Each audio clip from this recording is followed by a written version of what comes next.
पारंपरिक आणि अतिशय प्रसिद्ध असलेली अशी साडी जर कोणती असेल तर आपल्या नजरेसमोर येते ती म्हणजे पैठणी. या पैठणीचे प्रकार, त्याचप्रमाणे या पैठणीवर वेअर केली जाणारी कोणती ज्वेलरी आहे ते आज आपण हे व्हिडिओच्या माध्यमातून पाहूया. Number 1 tissue silk Paithani, number 2 rocket Paithani, number 3 नथ पैठणी, नंबर 4 चंद्रकोर पैठणी, नंबर 5 पेशवाई पैठणी.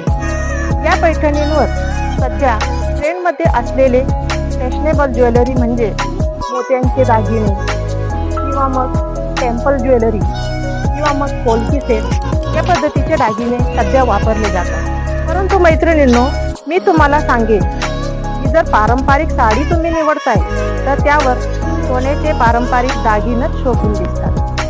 तुम्हाला काय वाटतं मला कमेंट करून नक्की सांगा.